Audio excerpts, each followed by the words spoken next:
Good evening dear students. चलिए ठीक है, आज हम लोग क्या शुरू करने वाले हैं, आपका फैक्टर्स जो अफेक्ट करते हैं एटॉमिक साइज़ को। ठीक है, उसके पहले जो लास्ट क्लास में हमने पढ़ा था कि आपका 7th पीरियड इनकम्प्लीट है बताया था, है ना।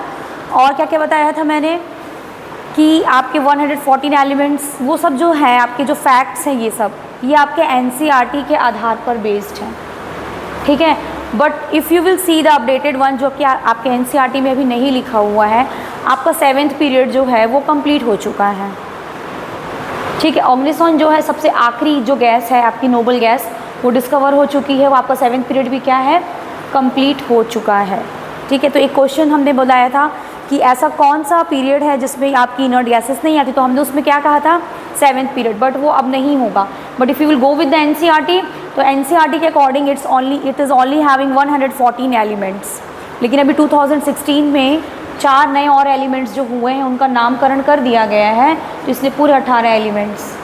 सो if you will go for the answer, then I think you should go for the NCERT because it's a written proof you are having, है ना।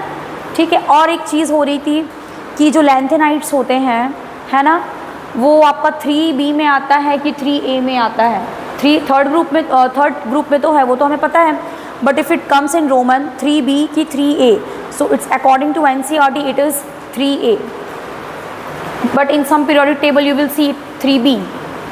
सो यू डिसाइड आपको उसके साथ जाना चाहिए, बट आई थिंक एनसीईआरटी को ही अगर आप फॉलो करें तो ज़्यादा अच्छा है, क्योंकि किसी क्वेश्चन पे अगर आप रेज करते हो अपना ऑब्जेक्शन, है ना, तो you should have some return based, and NCERT is a unified book which we all follow. ठीक है, तो और एक चीज़ और क्या थी, हाँ, 7th पीरियड की जितने भी एलिमेंट्स होते हैं वो सब क्या होते हैं, आपके रेडियो एक्टिव होते ही होते हैं, क्योंकि वो आपके पूरी डिस्कवरी ऑलमोस्ट हो चुकी है। इसीलिए पहले क्या था कि हम नहीं बता पाते थे, है ना, क्योंकि पहले वो it was called as incomplete, है ना। नाउ इट्स कंप्लीट लाइक, तो ये पूरे एलिमेंट्स जो होते हैं आपके क्या हैं, रेडियो एक्टिव एलिमेंट्स होते हैं। ठीक है, तो इसके हिसाब से थोड़ा सा डेटा भी जो है वो चेंज हो जाएगा। एक और चीज़ हुई थी नॉर्मल एलिमेंट्स को लेके, नॉर्मल एलिमेंट्स और representative elements they are same. Representative elements को, कौन से एलिमेंट्स को रिप्रेजेंटेटिव एलिमेंट्स बोलते हैं, S और P। ठीक है, तो S और P ब्लॉक के एलिमेंट्स आपके लगभग सभी पीरियड्स में हैं, सभी पीरियड्स में आते हैं ना। तो आप पीरियड्स हॉरिजॉन्टली पढ़ते हो और ग्रुप्स को आप वर्टिकली पढ़ते हो, राइट। सो ये जो हैं आपके रिप्रेजेंटेटिव एलिमेंट्स है, normal elements, it comes in all the groups. ठीक है ना। ये कुछ चीज़ें थी लास्ट क्लास से जो मुझे भी क्लिक कर रही थी, बिकॉज नोट्स जो हैं आपके, जो हमने बताया था पहले, इट वॉज लाइक थोड़ा सा पुराना, नॉट अपडेटेड सो मच, है ना। अब हम देखने जा रहे हैं पीरियोडिक ट्रेंड। ठीक है, किस चीज़ से रिलेटेड, आपका एटॉमिक साइज़ कब घटेगा बढ़ेगा, कौन से फैक्टर्स उसको क्या करते हैं, अफेक्ट करते हैं। ठीक है, चलो जल्दी शुरू करते हैं। देखो, for same element cationic radius कम होगा, उसके बाद एटॉमिक रेडियस ज़्यादा होगा, सबसे ज़्यादा आयनिक रेडियस होगा। बहुत सिंपल है, इलेक्ट्रॉन ऐड करते जाओगे, न्यूक्लियर चार्ज क्या होता है, स्ट्रॉन्ग नहीं रहेगा, तो इलेक्ट्रॉन जो है क्या आपका रिपल्शन होंगे इलेक्ट्रॉन्स के बीच में, जिसके कारण साइज़ क्या होगा, बड़ा हो जाएगा। But when you take out the electron and you make cation, जब कैटायन की बात करते हैं तो न्यूक्लियर चार्ज यानी कि प्रोटॉन उतना ही है ना, इलेक्ट्रॉन्स कम हो गए हैं, तो न्यूक्लियर चार्ज बहुत इफेक्टिवली कम इलेक्ट्रॉन्स को अच्छे से पुल कर पाएगा, कॉन्ट्रैक्शन होगा। इसलिए अगर आप सेम एलिमेंट की बात करते हो तो आपका कैटाइनिक रेडियस कम होगा, उसके बाद उस एटम का रेडियस, और सबसे ज़्यादा किसका होगा, आपका एनाइनिक रेडियस होता है ना। ठीक, उसके बाद आ जाओ रेडियस जो आपका हम पढ़ते हैं एटॉमिक रेडियस, मैंने आपको बताया था कि कोवेलेंट रेडियस की हम बात करते हैं जब हम नॉन मेटल्स की बात करते हैं, राइट।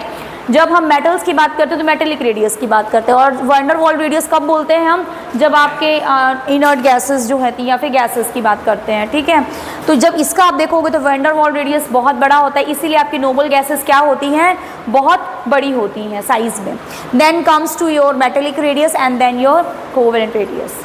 इसीलिए जब आप ऐसे जाते हो तो भी आप ध्यान रखिएगा, इधर कैसे आपका क्या है, मेटल्स हैं, इसलिए इसका रेडियस क्या होगा, आपका ज़्यादा होगा, और उधर क्या है आपके नॉन मेटल्स यानी कोवेलेंट रेडियस है, तो उसका क्या होगा, आपका वो उसके कंपैरिजन में कम होगा। किसके कंपैरिजन में, मेटेलिक रेडियस के कंपैरिजन में। यहाँ कंपैरेटिव स्टडी कर रहे हो ना आप, ठीक है। Now comes to the factors that affect the atomic sizes. Number 1 जो है आपका, एटॉमिक साइज कब घटता है? जब इफेक्टिव न्यूक्लियर चार्ज बढ़ता है। ये चीज़ें आपको याद रहेंगी, मुझे पता है। शील्डिंग इफेक्ट को लेके पढ़ोगे, नंबर ऑफ शेल्स को लेके पढ़ोगे, वो याद रहेगा। But what about the elements? Elements को अरेंज करना भी सीखो। उससे क्या होता है, आपको एलिमेंट्स का सीक्वेंस भी याद होगा, कब अक्रॉस द पीरियड जा रहा है, कब डाउन द ग्रुप जा रहा है, कब पीरियड और ग्रुप को साथ में लेके चल दिया। तो ये जो है आपका lithium, beryllium, boron, carbon, nitrogen, oxygen, nitrogen, oxygen and then fluorine, ये कौन सा आपका है, कौन सा पीरियड है? ये सेकेंड पीरियड है, ठीक है। उसके बाद एटॉमिक साइज अगर इंक्रीज हो रहा है, कब इंक्रीज होगा? नंबर ऑफ शेल्स जब इंक्रीज होंगे, जब हम डाउन द ग्रुप जाते हैं तो नंबर ऑफ शेल्स बढ़ते जाते हैं, वही लिखा हुआ है। सीशियम का सबसे ज़्यादा एटॉमिक रेडियस होगा क्योंकि वो सबसे नीचे की तरफ है आपका। कौन से ग्रुप का है ये एलिमेंट? पूरा बताओ। फर्स्ट, है ना। तो इन सब चीज़ों को भी याद रखो थोड़ा। उसके बाद आ जाओ, एटॉमिक साइज डिक्रीज होगा, कब डिक्रीज होगा? जब स्क्रीनिंग इफेक्ट भी आपका क्या होगा? घटेगा। बहुत आसान है, स्क्रीनिंग इफेक्ट घट रहा है मतलब कि हाँ, साइज इसलिए कम होगा क्योंकि न्यूक्लियस और बाहर वाला वैलेंस इलेक्ट्रॉन जो है उसके बीच में कुछ भी शील्डिंग नहीं हो रही, तो वो उसको अच्छे से खींचेगा, इसलिए साइज भी क्या होगा? घटेगा। Atomic size and magnitude of positive charge increases. Magnitude of positive charge वही कैटायन मान लो, है ना। जितना ज़्यादा पॉजिटिव चार्ज इंक्रीज होता जाएगा, आपका एटॉमिक साइज क्या होता जाएगा? छोटा होता जाएगा। बात समझ में आ रही? उधर बॉयज, इधर आया समझ में? ठीक है। जहाँ नहीं समझ में just raise your hand, I will repeat it in different way. ठीक। Now again, atomic size increase कब होगा? जब मैग्नीट्यूड ऑफ नेगेटिव चार्ज बढ़ेगा, यानी कि एनायनिक रेडियस। ठीक है। नेक्स्ट है आपका, ये लिखते जाओगे थोड़ा, एग्जाम्पल्स को just note down the examples. Have you noted it down? लिख लिया? गुड। चलो, एटॉमिक साइज डिक्रीज होता है जब बॉन्ड ऑर्डर क्या होता है आपका? बढ़ता है।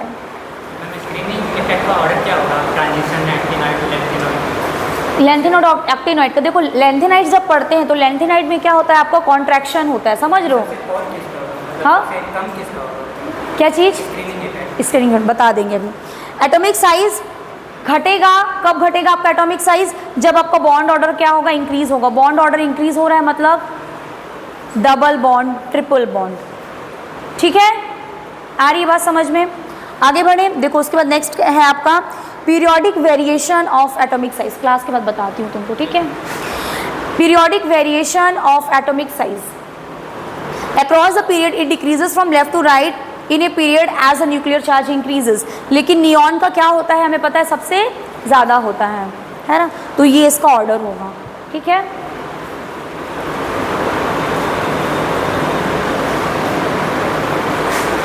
हो गया, आगे बढ़े, नेक्स्ट स्लाइड में चलें। ये देखो, ये क्या है आपका? एक्सेप्शंस में आ जाओ। यहाँ पर इसके उसी को लेकर है, जेड इफेक्ट, न्यूक्लियर चार्ज। ठीक है, यहाँ पर थोड़ा देखना ध्यान से क्या होता है।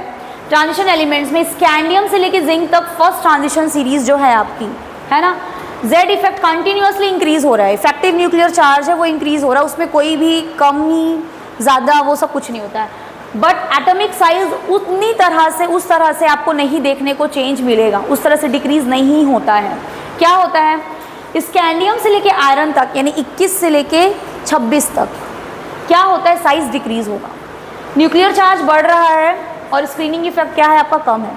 Now when you come from iron to nickel 26 से 28 तक जाते हो, ऑलमोस्ट सेम, क्योंकि न्यूक्लियर चार्ज को बैलेंस कौन कर रहा है आपका, स्क्रीनिंग इफेक्ट, इसलिए साइज ऑलमोस्ट क्या हो जाता है आपका, इक्वल। ठीक है, उसके बाद फिर आप निकल 28 से लेके जिंक 30 तक साइज फिर इंक्रीज होता है। इफेक्ट जो न्यूक्लियर चार्ज है वो क्या होगा आपका, लेस इफेक्टिव हो जाता है और स्क्रीनिंग इफेक्ट ज़्यादा हो जाता है। बात समझ में आ रही है? ठीक है, is less, nuclear charge is less effective than screening effect. बात समझ में आ रही है? न्यूक्लियर चार्ज उतना इफेक्टिव नहीं रहेगा when it is compare to your screening effect. Clear है? मतलब इसको हम लोग क्या बोलते हैं, ट्रांजिशन, कॉन्ट्रैक्शन या फिर डी कॉन्ट्रैक्शन। बात समझ में आ रही है? तो यहाँ पर दो फैक्टर्स आपके मेन इंपॉर्टेंट है, न्यूक्लियर चार्ज और स्क्रीनिंग इफेक्ट। ठीक है, अगर न्यूक्लियर चार्ज ज़्यादा हो जाएगा तो साइज छोटा हो जाएगा, अगर लगभग है ना, न्यूक्लियर चार्ज अगर ज़्यादा है तो साइज क्या हो जाएगा आपका, छोटा हो जाएगा, ठीक है। उसके बाद अगर ऑलमोस्ट सेम जा रहा है तो उसको कंपनसेट करेगा वो, तो साइज ऑलमोस्ट इक्वल होने लगेगा। उसके बाद क्या होता है, nuclear charge is less effective than screening effect, तब आपका क्या हो जाएगा, size will increase. Screening effect predominant हो गया, वहाँ पर स्क्रीन प्रोवाइड कर दिया, पूरी शील्डिंग प्रोवाइड कर दिया। नेक्स्ट आ जाओ ग्रुप में, ठीक है, ग्रुप में आओ। In group it increases from top to bottom in a group as a number of shell increases, ठीक है, ये तो क्लियर है ना। The atomic radii of element, लेकिन ना यहाँ पर कुछ चीज़ें आपको देखना है, 3D 4D 5D जो आप कह रहे थे ना कॉन्ट्रैक्शन, अभी आपको इसमें होगा क्लियर, इसलिए मैं कह रही थी कि if after class also if you are having doubt then I will clear, but let me complete the class first, ठीक है। Atomic radii of element increases on moving down the first transition series, यानी 3D एक transition, first transition 3D, फिर आपका क्या है, आपका 4D, और फिर थर्ड कौन सा है, 5D है। यहाँ पर बात हो रही है जब atomic radius of element increases on moving down from first से, जब आप 3D से जब आप 4D में जाते हो, क्योंकि नंबर ऑफ शेल्स क्या हो रहे हैं, बढ़ रहे हैं, ठीक है, due to the increase in number of shells with the increase in atomic number. लेकिन लेंथेनाइट कॉन्ट्रैक्शन के कारण जब आप फोर्थ से मतलब आपका 4D से 5D में जाओगे तो ये इफेक्ट उतना आपको देखने को नहीं मिलेगा। क्यों नहीं देखने को मिलेगा, क्योंकि आपका लेंथेनाइट कॉन्ट्रैक्शन क्या होता है, होने लगता है। लेंथेनाइट कॉन्ट्रैक्शन पढ़ाएंगे जब हम आएंगे उसमें। लेंथेनाइट कॉन्ट्रैक्शन चलो शॉर्ट में समझ लो। लेंथेनाइट कॉन्ट्रैक्शन क्यों होता है, क्योंकि आपके जो इलेक्ट्रॉन्स है वो किस में फिल होने लगते हैं, F में। F का जो शील्डिंग इफेक्ट है ना, वो क्या है, वो उतनी अच्छी स्क्रीनिंग प्रोवाइड नहीं कर पाता है ना, स्क्रीनिंग समझ लो, प्रोटेक्शन नहीं दे पाता है ना। तो सबसे ज़्यादा S का होता है, उससे कम P का होता है, फिर D का, और सबसे कम किसका होता है, F का होता है। तो इलेक्ट्रॉन्स की उतनी स्क्रीनिंग क्या है, वो नहीं कर पाता है जो आपके लेंथेनाइट्स होते हैं, जिसके कारण स्क्रीनिंग कम हो गई तो इफेक्टिव न्यूक्लियर चार्ज बहुत ज़्यादा हो जाएगा वैलेंस इलेक्ट्रॉन में, और वो कॉन्ट्रैक्ट हो जाएंगे, साइज विल बी स्मॉल। ये कारण होता है आपके लेंथेनाइट कॉन्ट्रैक्शन का। इसके कारण जर्कोनियम हाफनियम तो आप पढ़े हो, है ना, लिखे हो ना। उसके बाद इसमें एक चीज़ और आता है आपका यट्रीबियम 39 एंड लैंथेनम 57। इसका भी साइज ऑलमोस्ट आपको क्या है, देखने को सेम देखने को मिलता है, क्योंकि ये किस में आ रहा है आपका, ये किस में आ रहा है आपका, डी ब्लॉक एलिमेंट। ट्रांजिशन का पढ़ा रही हूँ ना मैं आपको, ये ट्रांजिशन वाला बता रही हूँ, ठीक है।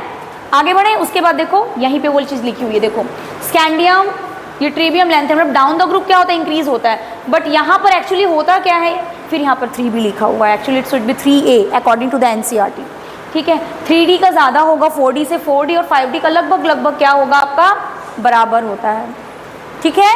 आगे बढ़े, कोई डाउट तो नहीं है ना, ठीक। डाउट हो तो just raise your hand.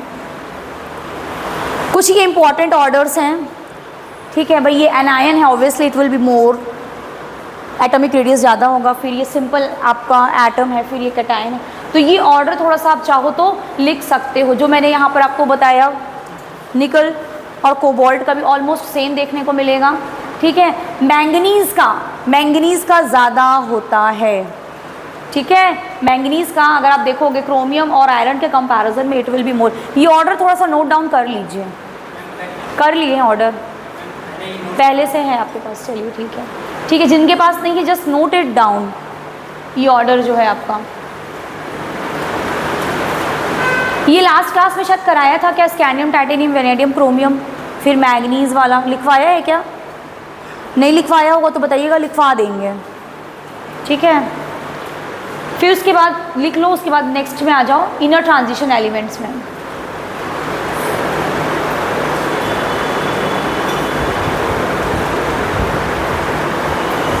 Lanthanide contraction जो बताया था वही चीज़ यहाँ पर आई है। जब लेंथेनाइट सीरीज़ में आप मूव करते हो, decrease in atomic as well as ionic radius देखने को मिलता है due to lanthanide contraction, but the decrease in size is regular in ions, but आपको एटम्स में देखने को नहीं मिलेगा। जब इसके आप आयंस की बात करोगे तो वो चीज़ आपको देखने को मिलती है, ठीक है। जब डी ब्लॉक एफ ब्लॉक पढ़ेंगे तो it will be more and more clear. अभी तो सिर्फ जनरल पीरियोडिक ट्रेंड्स पढ़ रहे हो, जहाँ एक्सेप्शंस आ रहे हैं उसको हम बता दे रहे हैं। लिख लोगे तो बताना, आगे मूव करेंगे। लिख लिया,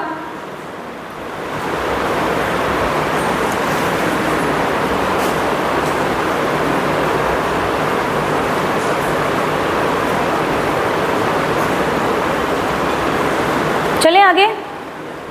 चलिए नेक्स्ट में आइए। देखो यहाँ पर जो आपको मेन ध्यान रखना है, आउटर इलेक्ट्रॉनिक कॉन्फ़िगरेशन जो आपका लैंथेनाइट का है, ठीक है, उसमें मेन आपको जो चीज़ ध्यान रखनी है कि आपका इलेक्ट्रॉन एंटर्स इन किस में हो रहा है, n-2f orbital after ns subshell, ठीक है। म्यूचुअल स्क्रीनिंग हो रही है, mutual screening of electron is very less because of more diffuse structure of f orbital, जो मैंने अभी आपको बताया था, ठीक है। Nuclear charge increases by 32 from 5th to 6th period. 32 elements हैं, पढ़ा था ना, तो न्यूक्लियर चार्ज कितना बढ़ गया बेटा, 32, 32 + 32 हो गया आफ्टर लेंथेनम, ठीक है। उसके बाद देखो होता क्या है यहाँ पर समझना, इस पॉइंट को समझो। After lanthanum more electrons are filled, lanthanum के बाद क्या आ गया आपका, क्या आ गया, कौन सा एलिमेंट है लेंथेनम के, lanthanum is your 57th element. After lanthanum which element starts,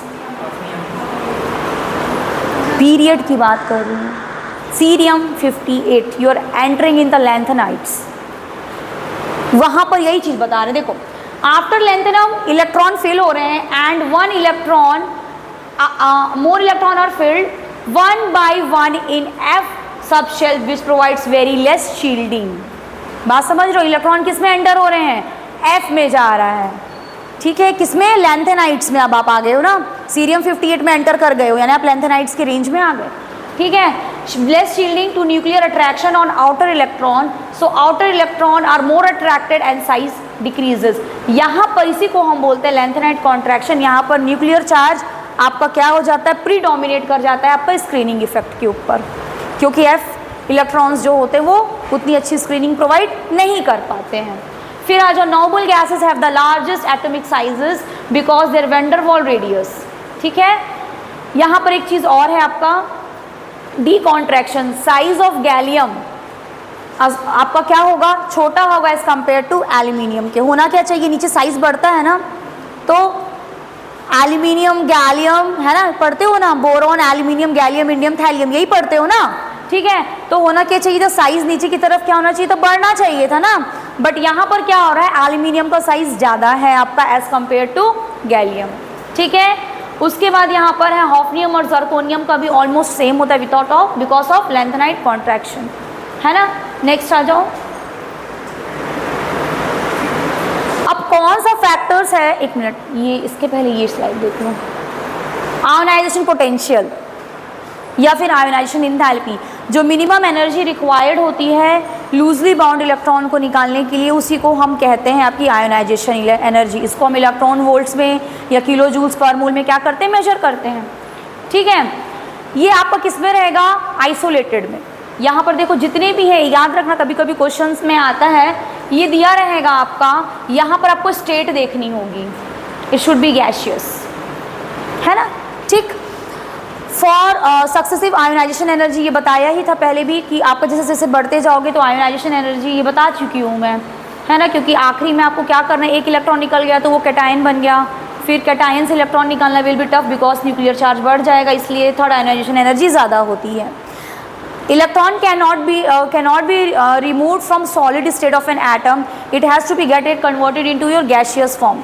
Energy required for conversion from solid state to gaseous is called as sublimation energy. ये सब छोड़ दो। अच्छा ये चीज़ याद रखना, आयोनाइजेशन एनर्जी जो होती है वो आपकी कैसी होती है, एंडोथर्मिक होती है। बात समझ, उसमें एनर्जी रिलीज नहीं हो रही, आपको एनर्जी प्रोवाइड करनी पड़ रही, लगानी पड़ रही है, इसलिए पॉजिटिव होती है, ठीक है। उसके बाद नेक्स्ट आ जाइए, अब ये वाला आ जाओ इसमें, हाँ फैक्टर्स जिसको अफेक्ट करते हैं, फटाफट इसको लिख लो। आयोनाइजेशन एनर्जी इनवर्सली प्रोपोर्शनल होता है एटॉमिक साइज से।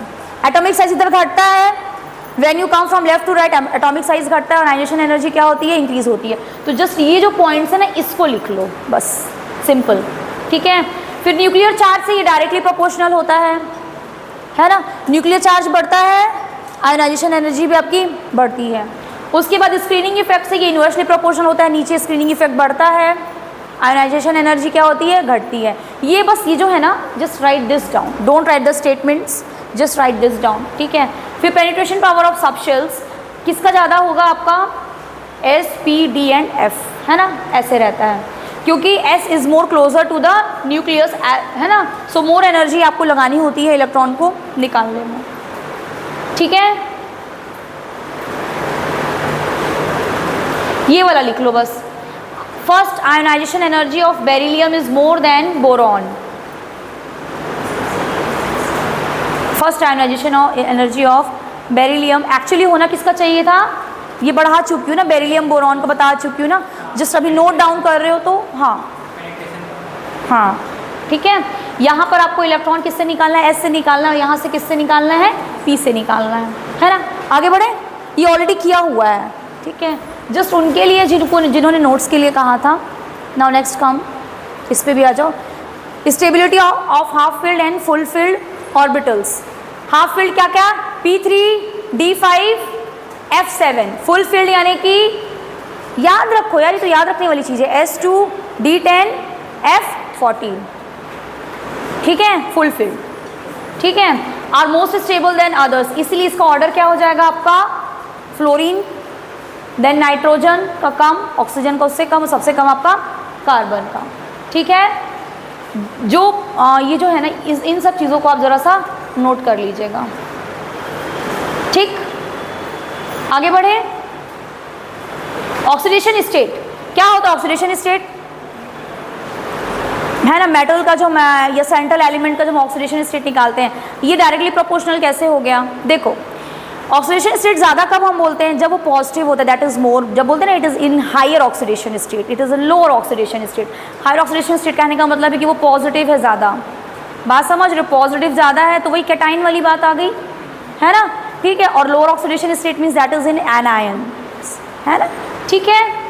उसके बाद क्या है, in a group size increases so ionization energy decreases, ठीक है।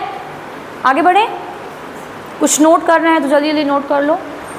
इट्स लाइक ए रिवीजन, ये कब रिवीजन ही हो रहा है, ठीक है। चलो इसको देखो ज़रा सा, अभी पढ़ाया है,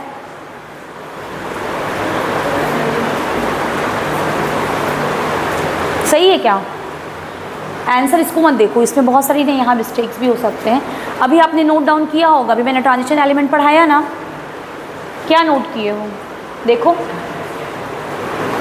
पूरे क्वेश्चंस को पढ़िए, ये जितने भी मैंने पढ़ाया है वो क्वेश्चन उसी से है।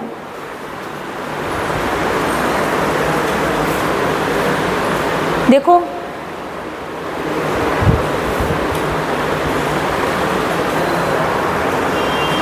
यहाँ पे देखो, ये वाला क्या लिखा है, देखो देख लिया, वही क्वेश्चन है, देखो atomic radius of element increases और मूविंग फ्रॉम फर्स्ट से, अगर आप 3D से 4D में जा रहे हो ना, सिंपल इसको देख लो, 3D से जब 4D में जा रहे हो तो वो बढ़ रहा है, यही ऑप्शंस थे, अलग अलग उसको ब्रेक करके दिखा दिया था आपको, ठीक है। आ जाओ,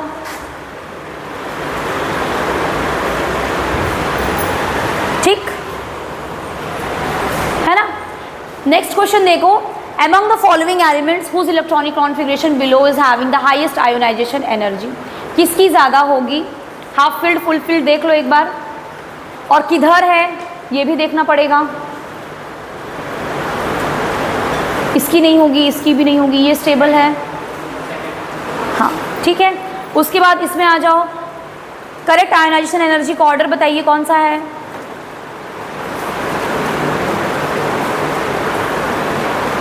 देखो ऑप्शंस जो यहाँ लिखे हैं ना, इट कैन बी थोड़ा सा आप खुद से करके देखो, don't see the options, do it by yourself.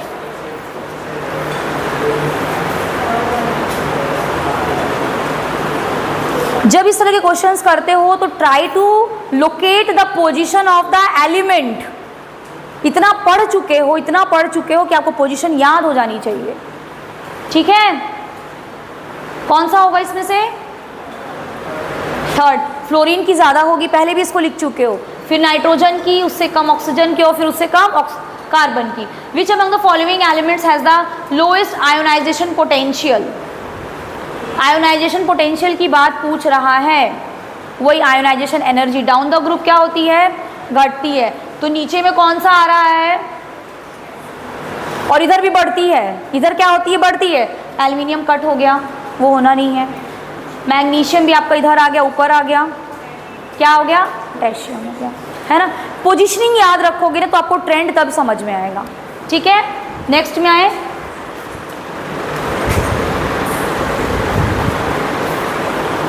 Metallic and non metallic character. Ionization energy जब अगर लो होती है, यानी कि इलेक्ट्रॉन बहुत आसानी से क्या कर सकते हैं, लूज कर सकते हैं, यानी कि वो क्या होगा, आपका मेटेलिक होगा, ठीक है। जैसे सोडियम है, पोटेशियम है, ये आपके क्या होते हैं, मेटल्स होते हैं। नॉन मेटेलिक कैरेक्टर कब होगा, हाई आयोनाइजेशन एनर्जी, ठीक है। That means metallic property is inversely proportional to your ionization energy and non metallic property is directly proportional to your ionization energy, ठीक। रिएक्टिविटी में आ जाओ, ये मेटल्स के लिए है ना। रिएक्टिविटी में क्या होता है, आयोनाइजेशन एनर्जी नीचे घट रही है, रिएक्टिविटी क्या होगी, बढ़ेगी, ठीक है। आयोनाइजेशन एनर्जी घट रही है मतलब बहुत आसानी से इलेक्ट्रॉन दे देगा, इलेक्ट्रॉन दे रहा है मतलब कि बहुत ज़्यादा रिएक्टिव है। बात समझ में आ रही है, आगे बढ़े।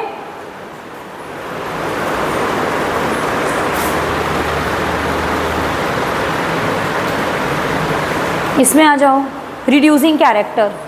रिड्यूसिंग कैरेक्टर क्या होता है, जो रिड्यूसिंग और ऑक्सीडाइजिंग कैरेक्टर समझते हैं, उसमें कन्फ्यूजन तो नहीं है। रिड्यूसिंग कैरेक्टर जिनको नहीं है, जिनको या डाउट हो, उनके लिए हम बोल रहे हैं। रिड्यूसिंग कैरेक्टर होता है, मान के चलो कि ये एक इलेक्ट्रॉन है, ठीक है, ये मैंने आपको दे दिया, मैंने आपको क्या कर दिया, रिड्यूस कर दिया। I am your reducing agent, I am your reducing agent and I am oxidized now, ठीक है। तो जो इलेक्ट्रॉन आसानी से दे देता है वो क्या होगा, अच्छा रिड्यूसिंग एजेंट होगा, ठीक है। तो मतलब अगर आयोनाइजेशन एनर्जी कम है तो रिड्यूसिंग पावर क्या होगा, ज़्यादा होगा, ठीक है। आसानी से दे दिया, है ना। बात समझ में आ रही है। तो आपका जो ग्रुप 1 एलिमेंट्स होते हैं वो बहुत अच्छे रिड्यूसिंग एजेंट्स होते हैं, है ना।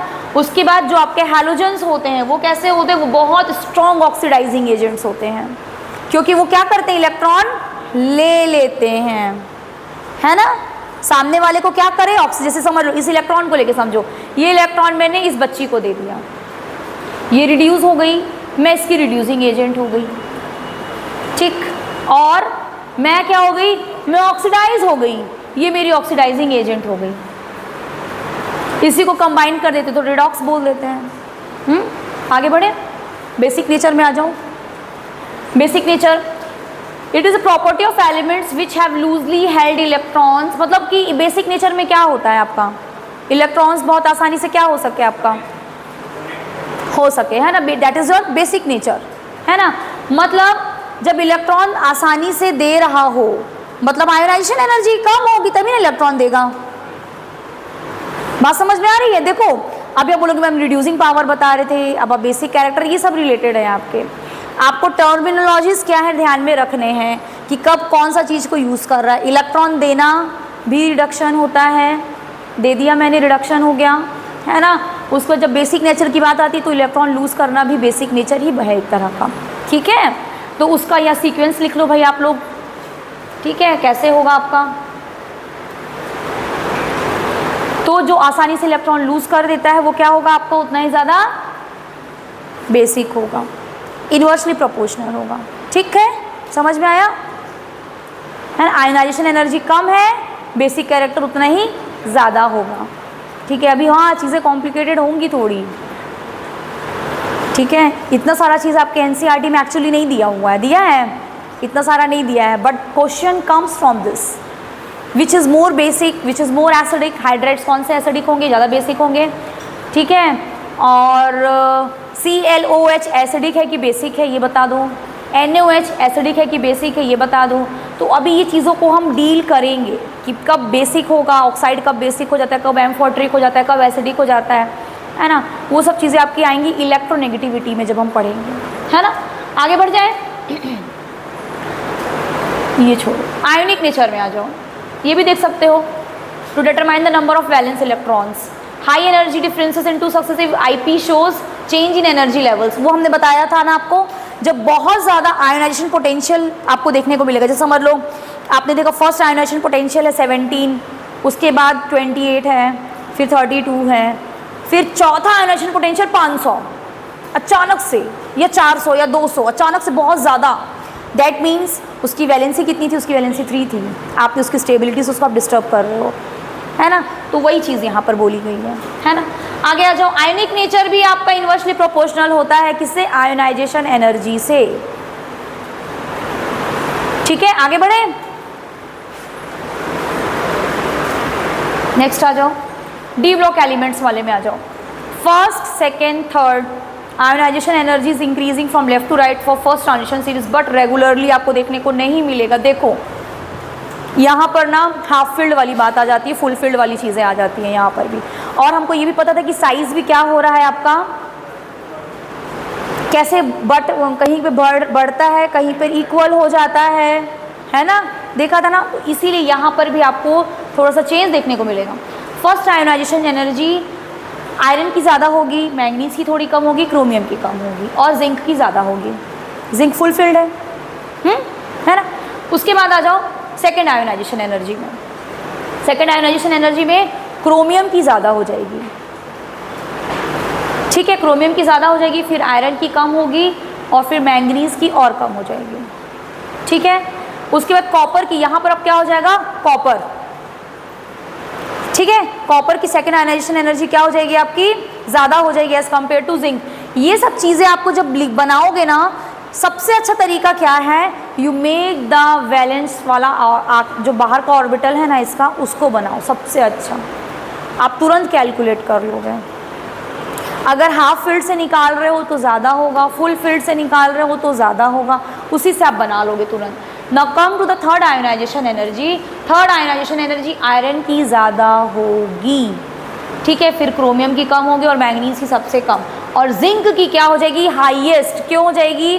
क्योंकि 2 s इलेक्ट्रॉन निकल गए और 10 d इलेक्ट्रॉन्स, पूरा स्टेबल है वो एकदम। तो सबसे ज़्यादा किसकी हो जानी है? जिंक की हो जानी है ना, ठीक है। आगे बढ़े, ठीक। उसके बाद आ जाओ प्रैक्टिस क्वेश्चंस थोड़े से कर लो। ये क्या है? In which of the following the energy change corresponds to first ionization potential only. First ionisation energy की बात हो रही है। देखो यहाँ पर ये x2 है, x2 तो होगा नहीं, एटम होना चाहिए। फिर ये एक्वस है, ये एटम है बट ये एक्वस है। फिर ये भी एटम है पर ये क्या है? सॉलिड है। तो फर्स्ट ऑप्शन आपका क्या है? सही है, क्योंकि हमने क्या पढ़ा था? To remove an electron from the neutral gaseous atom, that is first one, ठीक है। नेक्स्ट है correct order of decreasing second ionization energy. Second ionization energy की बात हो रही है यहाँ पर।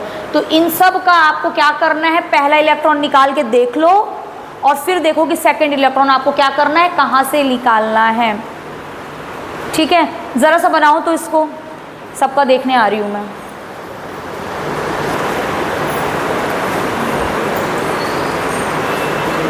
ठीक है, ये समझ में आ गया। लिथियम की ज़्यादा होगी, नियॉन की, फिर बोरॉन की, उससे कम कार्बन की, और फिर सबसे कम बेरिलियम की, है ना, ठीक। नेक्स्ट आ जाओ। Electron affinity, electron gain enthalpy, थोड़ा सा फ़र्क होता है एक्चुअली, दोनों इंटरचेंजेबली यूज़ किए जाते हैं आपके।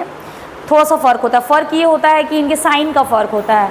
एक आपका रहता है डेल्टा Hg, ये होता है लगभग ये मान के चलो। Electron gain enthalpy, electron affinity, ये रहता है। साइन का चेंज रहता है, इंटरचेंजेबली इस टर्म को यूज़ किया जाता है। और ठीक है, तो अब आप इसमें आ जाओ।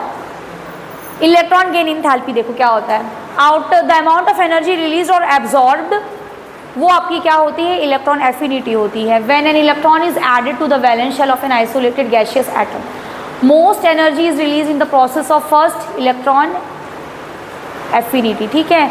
देखो EA1 आपका एक्सोथर्मिक होगा, नेगेटिव, ठीक है। उसके बाद क्या होगा? वो आपका एंडोथर्मिक होने लगेगा, ठीक है। Magnitude of electron gain enthalpy for neutral atom is equals to the ionization energy of its anion. मतलब समझ रहे हो, इलेक्ट्रॉन ये दोनों एक दूसरे के क्या हैं? अपोजिट ही ना है। क्या है ये? एक दूसरे के अपोजिट है। आयोनाइजेशन एनर्जी में क्या करते हो? इलेक्ट्रॉन निकालते हो। इलेक्ट्रॉन गेन इंथैल्पी में क्या हो रहा है? इलेक्ट्रॉन को वो ले रहा है, ठीक है। तो ये याद रखना कि मेन जो चीज़ें देखो, इलेक्ट्रॉन गेन एंथैल्पी में 2-3 चीज़ें याद रखो। इलेक्ट्रॉन गेन एंथैल्पी आपकी जो होगी, इट कैन बी एंडोथर्मिक और exothermic depending upon the element. Okay, mostly it is negative, it is only positive for your noble gases. Just keep in mind, because when you add an electron in a noble gas, it goes to the higher quantum number, higher energy level, unstable हो जाता है। ठीक है, उसके बाद जब आप बात करते हो कि ये नेगेटिव, ये ज़्यादा नेगेटिव होगा, when you move across the period, electron gain enthalpy और बढ़ती जाएगी, मतलब और नेगेटिव वैल्यू बढ़ती जाएगी, बढ़ती जाएगी, बढ़ती जाएगी। But when you move down the group, ये आपकी क्या होती है, घटने लगती, मतलब इलेक्ट्रॉन गेन एंथैल्पी की जो नेगेटिव वैल्यू है वो क्या होगी आपकी, घटने लगेगी। अब एक क्वेश्चन ये आता है, कैन यू टेल मी सबसे ज़्यादा पॉजिटिव, नेगेटिव अब नहीं बोल रही हूँ ना, पॉजिटिव इलेक्ट्रॉन गेन एंथैल्पी पूरे पीरियोडिक टेबल में किसकी होगी? सोचो, किसकी पॉजिटिव होती है नोबल गैसेस में से, किसकी? पूरे पीरियोडिक टेबल में सबसे ज़्यादा positive electron gain enthalpy neon की होगी। याद रखना इसको, नियॉन की होगी हाईएस्ट। फिर क्योंकि नीचे तो फिर घट ही रहा है ना। उसके बाद यहाँ पर फैक्टर्स अफेक्टिंग में थोड़ा सा आ जाओ आप। ठीक, देखो यहाँ पर वही चीज़ लिखी हुई है, ठीक है, electron gain enthalpy. Now come to the factors affecting atomic size. आपका क्या होगा, इनवर्सली प्रोपोर्शनल रहेगा। इलेक्ट्रॉन गेन एंथैल्पी है, इलेक्ट्रॉन एफिनिटी इधर क्या होती है, बढ़ती है ना, बढ़ रही है। साइज क्या होता है, घटता है इनवर्सली।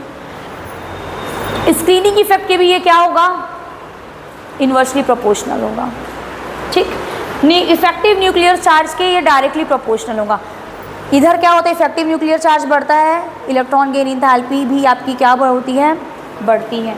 स्क्रीनिंग इफेक्ट इधर क्या होता है, उतना प्रोमिनेंट नहीं होता, इसलिए इलेक्ट्रॉन गेन एंथैल्पी भी क्या होती है आपकी, उतनी वैसे ही वेरी करती है। ठीक है, नेक्स्ट आ जाओ, stability of completely filled and half filled orbitals. Electron affinity of elements having full filled और half filled configuration is very less or nearly zero. In some elements energy is given or to add an electron in their valence shells, it is because of stability of full filled and half filled. यही जो मैंने आपको पहले explain किया, उसमें हमको energy क्या करनी पड़ती है, प्रोवाइड करनी पड़ती है, तो वो क्या हो जाता है आपका, पॉजिटिव हो जाता है। नेक्स्ट क्वेश्चन में आ जाओ, क्वेश्चंस देख लो थोड़े से। लोएस्ट इलेक्ट्रॉन एफिनिटी अभी बताया था, नियॉन। सबसे ज़्यादा पॉजिटिव का मतलब क्या होता है, लोएस्ट। कहा था ना कि सबसे ज़्यादा पॉजिटिव किसकी होगी, है ना। सबसे ज़्यादा पॉजिटिव का मतलब होता है लोएस्ट, क्योंकि इलेक्ट्रॉन एफिनिटी आपकी कैसी होती है, नेगेटिव में रहती है ना। ठीक है, विच of the following has the highest electron affinity, किसकी सबसे ज़्यादा होगी, क्लोरीन की। फ्लोरीन की क्यों नहीं होगी, हाँ, साइज स्मॉल हो जा रहा है। क्यों साइज स्मॉल क्यों हो रहा है भाई, भाई और भी तो है। एक्चुअल में होता क्या है, न्यूक्लियर चार्ज बढ़ता जा रहा है, बढ़ता जा रहा है। ठीक है, हमको पता है ना कि जब when we move across the period nuclear charge बढ़ता है, और शेल क्या है, शेल्स नहीं बढ़ रहे हैं। ठीक है, तो साइज क्या है, कॉन्ट्रैक्ट हो जाता है। When you will add electron it will start showing the repulsion, तो इसलिए क्लोरीन की क्या होती है, ज़्यादा होती है। अब आ जाइए इलेक्ट्रोनेगेटिविटी में। इलेक्ट्रोनेगेटिविटी बहुत ध्यान से समझना, नहीं समझ में आए तो पूछ लेना, इससे रिलेटेड बहुत सारे क्वेश्चंस बनते हैं। ठीक है, चलो इलेक्ट्रोनेगेटिविटी में आ जाओ। The tendency of a covalently bonded atom to attract the shared pair of electron towards itself and developing the partial negative charge. जो इलेक्ट्रॉन को भी तरफ खींचता है वो पार्शियल नेगेटिव हो जाता है, और दूसरा वाला क्या हो जाता है, पार्शियल पॉजिटिव हो जाता है। That is your electronegativity. ठीक है, उसके बाद आ जाओ कि ये जो आपका होता है आपका पोलर कोवेलेंट बॉन्ड में होता है। देखो ये इन दोनों में बॉन्ड का ब्रेक होगा। ठीक है, बॉन्ड का ब्रेकेज होगा, कब क्या नेगेटिव बनेगा, कब पॉजिटिव बनेगा, डिपेंड अपॉन द इलेक्ट्रोनेगेटिविटी। जिसकी इलेक्ट्रोनेगेटिविटी ज़्यादा होगी वो नेगेटिव हो जाता है। यहाँ ए की ज़्यादा है तो A is an negative, and यहाँ पर बी का ज़्यादा है तो यहाँ पर बी इज़ नेगेटिव। ठीक है, depending on the tendency to attract the bonded electrons. There is no unit. ठीक है, एक्चुअली इसकी कोई यूनिट नहीं होती है, ये मैंने पहले बताया था कि कंपैरेटिव स्टडी में होता है, बट पॉलिंग ने इसको फर्स्ट टाइम एक्सप्लेन किया था। और भी है, आपका मिलिकन का स्केल है, एलरेड का स्केल है, जिसके से इसकी एक वैल्यूज़ दी जाती है। जैसे फ्लोरीन का इन्होंने दिया था 4, ठीक है, वैल्यूज़ दे सकते हो, बट आप जब नापने की बात करते हो, जब आप किसी चीज़ को नापते या तौलते हो तो उसकी यूनिट होती है। इलेक्ट्रोनेगेटिविटी की कोई यूनिट नहीं होती है, याद रखना, ठीक है, just keep in mind. Next आ जाओ, आगे देखो।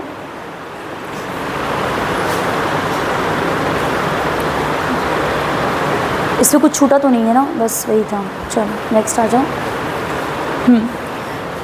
Electronegativity decreases down the group in a period on moving from left to right, electronegativity increases. Exceptions में थोड़ा सा देख लो, इसको देखोगे, इसको लिख लेना थोड़ा सा। जीरो ग्रुप इलेक्ट्रोनेगेटिविटी की हमेशा ज़्यादा क्या होती है, इसकी क्या होगी, ज़ीरो ही होगी, क्योंकि वो किसी भी तरह का कोई मॉलिक्यूल अगर फॉर्म तो करते नहीं है। Now come to the electronegativity of cesium and francium in 6th and 7th period is almost equal. क्यों, क्या रीज़न आ गया, न्यूक्लियर चार्ज।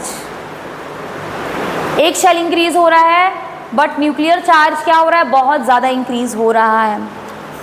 लेंथेनाइट्स है ना, लेंथेनाइट्स आ गए हैं आपके बीच में, लेंथेनाइट्स आते हैं ना, ठीक है, उसके कारण इलेक्ट्रोनेगेटिविटी का जो डिफरेंस होता है नहीं होता है आपके सीशियम और फ्रांशियम। इसको लिख लो, CS and FR is having almost each. कुछ पॉइंट्स को ना just make it short and right it down, it can come in question, किसका सिमिलर रहेगा। फिर उसके बाद electronegativity of fluorine is more than chlorine, but electron affinity of fluorine is more then fluorine, ठीक है, क्योंकि यहाँ पर तो खींचने की बात आ रही है ना, इलेक्ट्रॉन को खींचना, अपने पास रखना नहीं है, बिल्कुल अपने शेल में नहीं रखना है उसको, फ्लोरीन को, उसको बस खींचना है। तो electronegativity of fluorine is more than chlorine. कुछ लिख रहे हो कि नहीं जी, लिखो। ये सब पॉइंट्स हम जब क्वेश्चंस दूंगी ना, ये सब पॉइंट्स काम आएंगे। जो क्वेश्चंस मैंने आपको भेजा था ना, 150-200 क्वेश्चंस MCQ, इसी से सब बनेंगे। भेजा था ना एटॉमिक, इसका पीरियोडिक टेबल का, इसी से बनेंगे, अभी देखना, ठीक।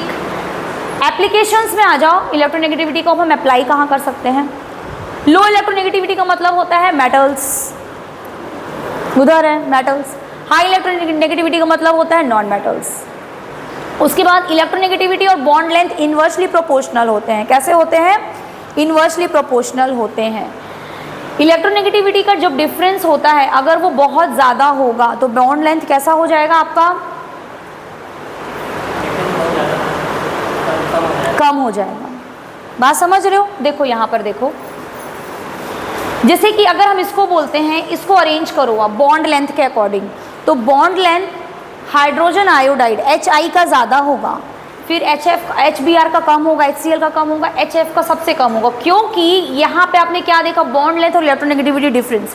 यहाँ पर क्या होता है, HF का बॉन्ड लेंथ क्या है आपका, सबसे कम है, because of much difference in electronegativity between hydrogen and fluorine. यहाँ पर ΔEn है, याद रखना, क्योंकि आप यहाँ पर कंपैरिजन करोगे हाइड्रोजन का और फ्लोरीन का, हाइड्रोजन का और क्लोरीन का, हाइड्रोजन का और ब्रोमीन का, हाइड्रोजन का और आयोडीन का, ऐसे कंपैरिजन हो रहा है, ठीक है, बात समझ में आई। तो अगर डिफरेंस बहुत ज़्यादा है तो बॉन्ड लेंथ क्या होगा, मिनिमम होगा। मिनिमम यानी कि बहुत स्ट्रॉन्ग बॉन्ड, है ना। बॉन्ड लेंथ जितना ज़्यादा हो तो उसको, जैसे ये चौक है, इसको मैं आसानी से तोड़ सकती हूँ और तोड़ सकती हूँ। अब इसको कैसे तोड़ूंगी, बॉन्ड लेंथ क्या हो गई, कम हो गई, है ना। तो यहाँ पर स्टेबिलिटी भी आएगा, अभी रिएक्टिविटी भी आएगी अभी, ठीक है। नेक्स्ट हटाओ, बॉन्ड एनर्जी, देखो वही हो गया, उल्टा हो गया, इसको अब मैं तोड़ नहीं पाऊंगी, बॉन्ड लेंथ कम हो गई है। ये हाइड्रोजन फ्लोराइड है, ठीक है, ये हाइड्रोजन फ्लोराइड है, ये हाइड्रोजन ब्रोमाइड है, ये आपका हाइड्रोजन क्लोराइड है। बॉन्ड लेंथ किसकी है ज़्यादा, देख लो इधर, इसकी ज़्यादा है ना, इसको मैं तोड़ सकती हूँ। जिसकी बॉन्ड लेंथ कम हुई उसको नहीं तोड़ पाऊंगी, ज़्यादा स्टेबल हो गया ये, बॉन्ड एनर्जी ज़्यादा है, मेरे को बहुत एनर्जी लगानी पड़ी, मैंने एनर्जी लगाई तभी टूटा है, ठीक है। आई समझ में बात, इसको नोट कर लीजिए, ये इम्पॉर्टेंट है, इसको नोट करिए, इसको सीरीज़ को नोट कर लिए, यहाँ पर जो मैंने लिखा है इसको भी नोट करिए, वरना समझ में नहीं आएगा कि ये क्या है ना। उसके बाद बॉन्ड एनर्जी को भी नोट करिए। डायरेक्टली प्रोपोर्शनल होता है, इलेक्ट्रोनेगेटिविटी डिफरेंस जितना ज़्यादा होगा उतना ही स्ट्रॉन्ग बॉन्ड रहेगा, ठीक है, समझ में आ रहा है, ज़्यादा हो जा रहा है नहीं ना, समझ में आ रहा है, ठीक। एक स्लाइड और देखते हैं, फिर नेक्स्ट क्लास में देखेंगे। इस पे आ जाओ। स्टेबिलिटी, बॉन्ड एनर्जी ज़्यादा है, वही जो मैंने भी कहा आपसे, बॉन्ड एनर्जी ज़्यादा है, तोड़ नहीं पाऊंगी आसानी से, वो ज़्यादा स्टेबल रहेगा। तो हाइड्रोजन फ्लोराइड ज़्यादा स्टेबल है, उससे कम हाइड्रोजन क्लोराइड, फिर hydrogen bromide, hydrogen. Acidic strength में आ जाओ। एसिडिक स्ट्रेंथ क्या होती है, रोक देंगे, बस रिएक्टिविटी तक बताऊंगी, ठीक है।